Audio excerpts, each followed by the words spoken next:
Welcome to TTN Info TV SK channel. My name is Syed. Here I am with the latest news for 13th August 2023.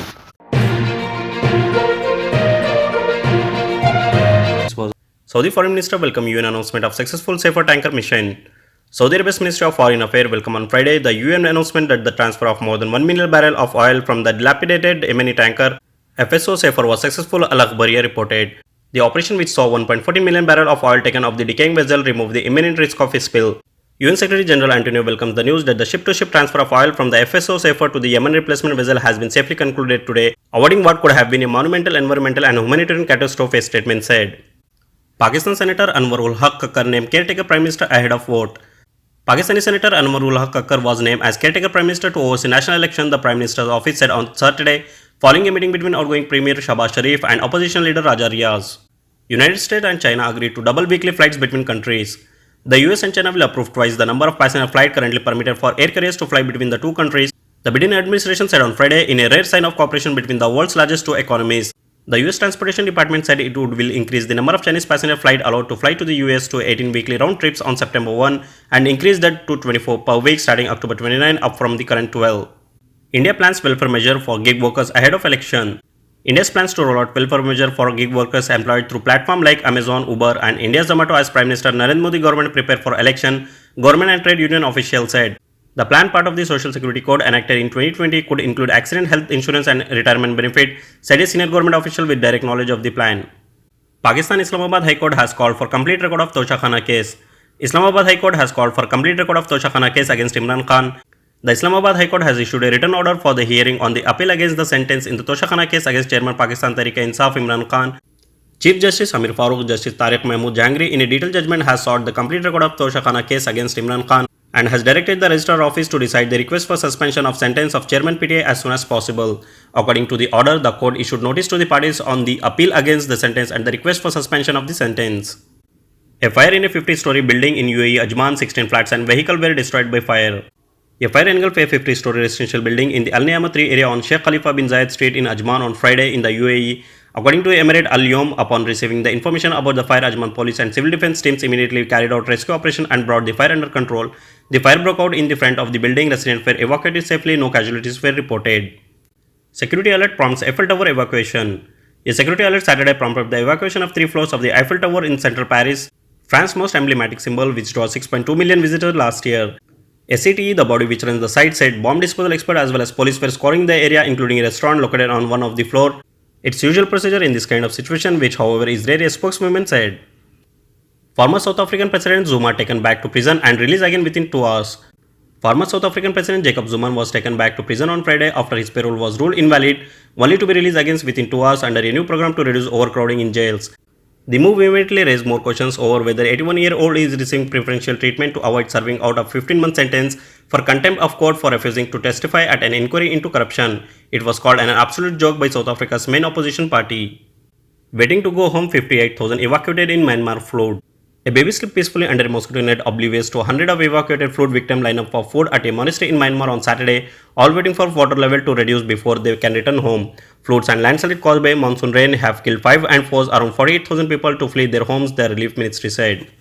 New Zealand says it is aware of China-linked intelligence activity in country. New Zealand said on Friday it's aware of intelligence activity linked to China in and against the island nation and the Pacific region. This is a complex intelligence concern for New Zealand, the New Zealand Security Intelligence Service said in its annual report. The Chinese embassy in Wellington said it was strongly dissatisfied with the firmly opposed to the China-related content in the report, claiming the Chinese government was conducting normal exchange with overseas Chinese citizens in accordance with international law. At G20 meet, PM Modi called for collective effort to fight corruption. Prime Minister Narendra Modi on Saturday, August 12, 2023 said the impact of corruption is felt mostly by the poor and the marginalized people. He said corruption affects the allocation of resource market and diminishes the people's quality of life. Mobile internet ban. Manipur High Court asked state government to find ways to restore service. The Manipur High Court has now directed the state government to consider opening mobile internet in the state by whitelisting device on case-to-case basis gradually. The direction came after the Manipur government submitted that the physical trial ordered by the High Court earlier had shown there is no data leakage to any other numbers which are not whitelisted through this method. In the order dated August 10, the High Court also noted that the government had taken steps to implement its earlier direction of resuming internet lease lines and fiber to the home connection gradually on a case-to-case basis and with restrictions. India needs new green revolution to show path of natural farming to world. Union Home and Corporation Minister Amit Shah on August 12 said India needs a new green revolution under the leadership of Prime Minister Narendra Modi to show the path of natural farming to the world and lead the way for prosperity of farming. This green revolution will bring wealth from across the world to India by finding markets for organic products, he said. Indian Dalit rights bodies to gather for a national Dalit agenda ahead of 2024 polls. More than 50 Dalit rights organizations and labor and farm workers union are set to gather for a two-day national summit in Hyderabad later this month to put out a national Dalit agenda ahead of the 2024 general election. Among issues that will be at the center of discussion are raising atrocities against Dalits, land right for Dalits, caste discrimination at higher education institute leading to suicide of Dalit and advises students, ensuring implementation of reservation at all level of government, and the issue of whether Dalit, Christian and Muslim should be included in the SC list. Prime Minister Narendra Modi says opposition ran away during no conference motion slams TMC's terror politics. Prime Minister Modi on August 12 slammed the opposition parties for walking out from parliament during no conference motion and said his government has defeated the negativity being spread by them across the country. PM Modi, who virtually addressed the Panchayati Raj Parishad in West Bengal, criticized the ruling TMC for using terror and threats to intimidate the opposition in the state during the rural poll last month. Pakistan Supreme Court in unanimous verdict on August 11 struck down on a law modifying the review process of its judgments, dampening the hopes of former Premier Nawaz Sharif, who was seeking to challenge his lifetime disqualification from holding any public office. The apex court ruled that the Supreme Court review of judgments on Order Act 2023 was unconstitutional. Australian Prime Minister Albanese to attend G20 summit in Delhi. Australia on August 12 announced that its Prime Minister Anthony Albanese will attend the G20 summit in Delhi on September 9 and 10. The Australian Prime Minister visit to India will be part of his three-nation tour. The other two countries that he will be visiting are Indonesia and the Philippines. China avoids climate change discussion despite extreme weather. Record heat and historic floods in China this summer have failed to ignite domestic public debate about how the world's top carbon polluter can mitigate climate change, leaving Japanese frustrated at an opportunity missed. While state media and officials have said in the past that climate change makes China more vulnerable to extreme weather, few have made the connection this year and have been even more reluctant to link it to China's own emission, now around a third of the global total and rising. Tensions rise as West African nation prepare to send troops to restore democracy in Niger. Tensions are escalating between Niger's new military regime and the West African regional bloc that has ordered the deployment of troops to restore Niger's flailing democracy. Nepal ready to supply tomatoes to India seeks easier access to market.